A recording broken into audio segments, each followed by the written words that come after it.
بسم اللہ الرحمن الرحیم۔ السلام علیکم بچوں، کیسے ہو آپ سب؟ امید کرتی ہوں کہ خیر و عافیت سے ہوں گے۔ بیٹا ہمارا آج کا عنوان ہے سیلاب کی تباہ کاریاں۔ یہ دہشت کا منظر، یہ وحشت کا منظر، قیامت سے پہلے قیامت کا منظر۔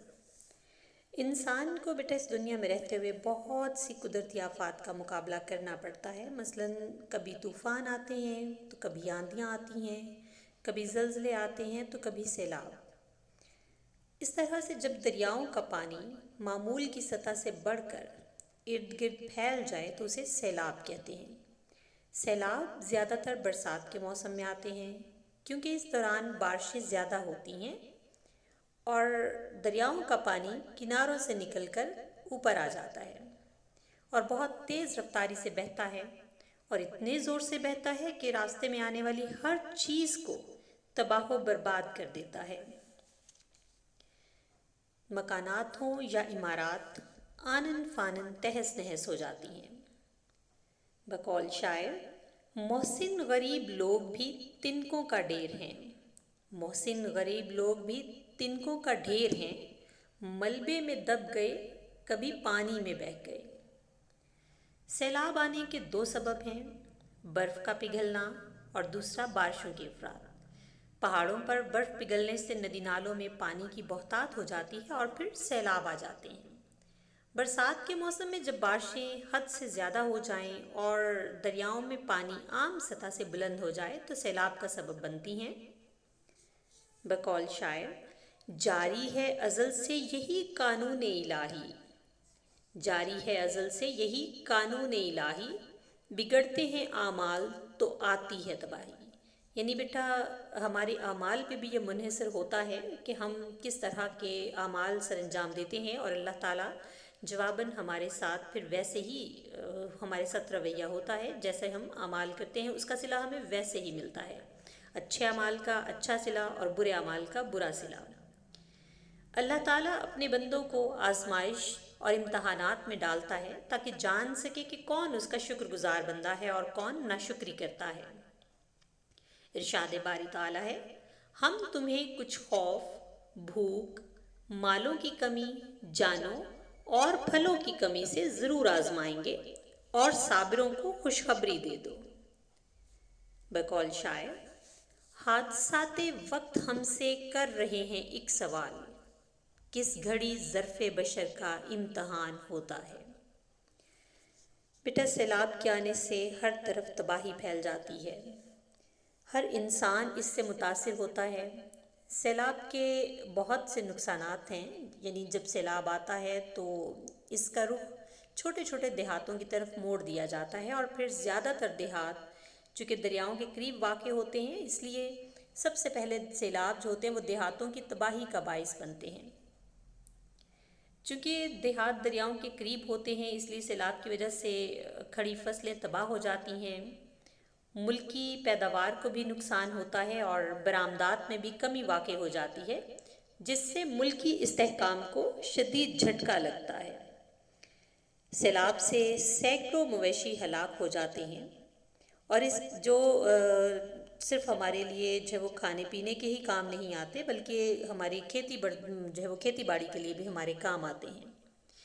بقول شاعر، اے رخ سیلاب تو نے کیا کیا اپنوں کے ساتھ، کیسے کیسے بے زبانوں کو بہا کر لے گیا، ماں کے سینوں سے چمٹ کر ڈھونڈتے تھے جو پناہ، تو انہی معصوم جانوں کو بہا کر لے گیا۔ سیلاب کی وجہ سے بعض مقامات پر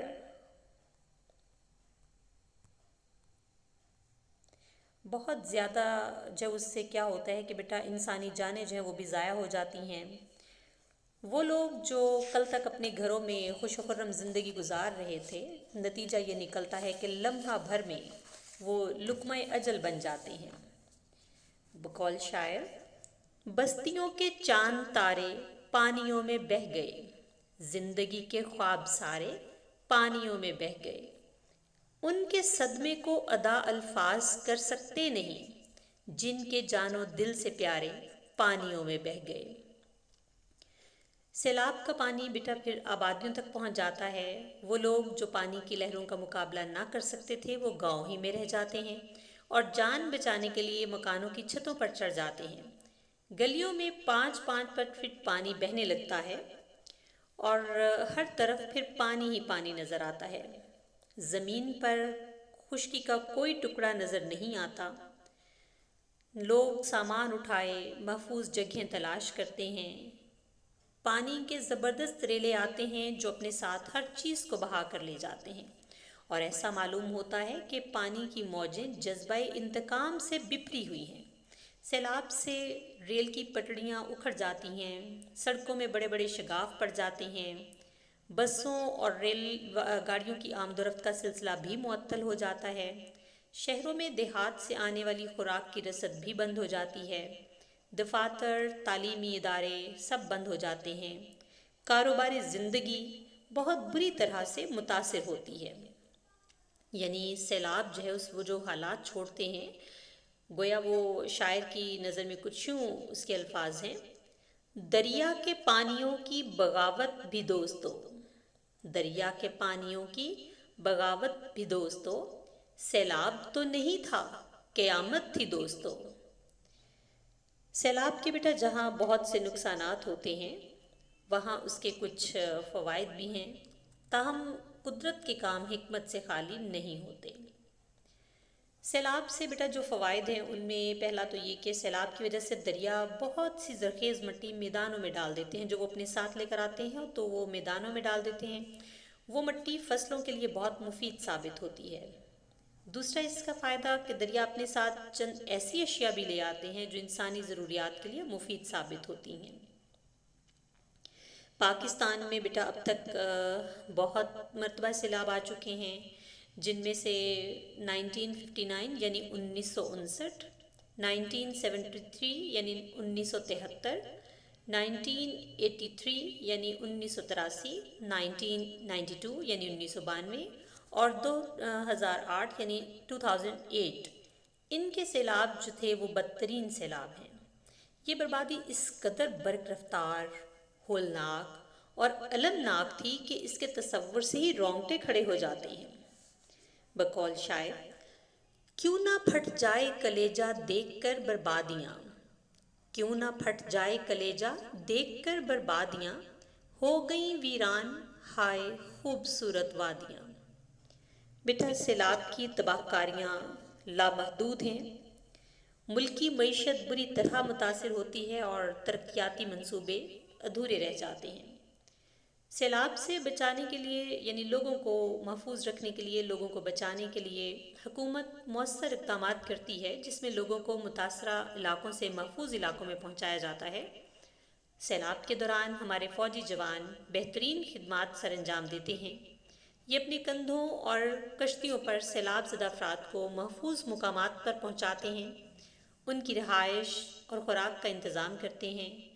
ملک میں مختلف سماجی اور سیاسی تنظیمیں بھی اس مشکل وقت میں حکومت کا ساتھ دیتی ہیں۔ رضاکاران مواقع پر لوگوں کو خوراک پہنچانے اور کشتیوں کی مدد سے انہیں آفت زدہ علاقے سے محفوظ مقامات پر پہنچاتے ہیں۔ سیلاب زدہ علاقوں میں اکثر اوقات کوئی نہ کوئی وبا پھوٹ پڑتی ہے۔ اس خطرے کی پہلے ہی روک تھام مناسب طبی امداد پہنچا کر کی جاتی ہے۔ یہ ادارے مختلف کیمپ لگاتے ہیں جہاں لوگ اپنی پریشانیاں اور تکلیفیں بتاتے ہیں اور پھر ان کو دور کرنے کی کوشش کی جاتی ہے۔ بقول شاعر: سیلاب سچ ہے اور در و دیوار خواب ہیں، سیلاب سچ ہے اور در و دیوار خواب ہیں، پانی کے آگے ثابت و سیار خواب ہیں۔ بیٹا سیلاب چونکہ بہت تباہی مچاتا ہے، اس لیے جب اس کا زور ٹوٹ جاتا ہے تو مکانات کی تعمیر نو کی جاتی ہے تاکہ دوبارہ سے وہی صورت نظر آنے لگے۔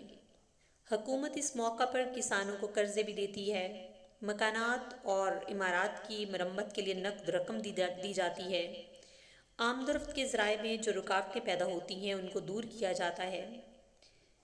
شاعر کے مطابق: ابھی تک ان کے بام و در پہ امیدیں لرزتی ہیں، ابھی تک ان کے بام و در پہ امیدیں لرزتی ہیں، یہ کن شہروں کے نقشے وادی سیلاب سے نکلے؟ سیلاب کے آنے سے نظام زندگی درہم برہم ہو جاتا ہے۔ ہر فرد کی سوچ سیلاب سے بچاؤ کے بارے میں ہوتی ہے۔ ہر قسم کے تمام کام رک جاتے ہیں اور اس طرح سے کچھ مدت کے لیے ملکی ترقیاتی کام بھی التوا میں پڑ جاتے ہیں۔ لیکن اس کے بعد جب دوبارہ سے بستیاں بسنا شروع ہوتی ہیں تو وہی رونق اور چہل پہل لوٹ آتی ہے۔ لیکن بیٹا یہ بھی حقیقت ہے کہ سیلاب بہت ساری معصوم بستیوں کو نگل جاتا ہے اور اس کے اثرات بہت دیر تک زندگی میں باقی رہتے ہیں۔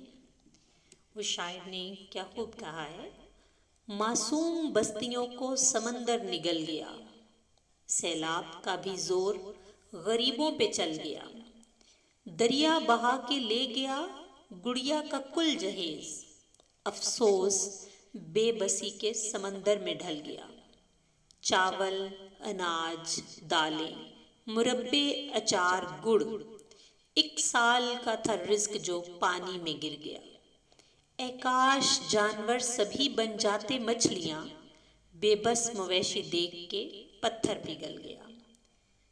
بیٹا یہ آپ کا آج کا موضوع تھا۔ اگر کسی بھی طالبہ کو کوئی دقت ہو تو وہ مجھ سے رابطہ کر سکتی ہے۔ کوئی بھی کسی بھی قسم کی جو چیز سمجھ نہ آئے وہ مجھ سے رابطہ کر سکتی ہیں۔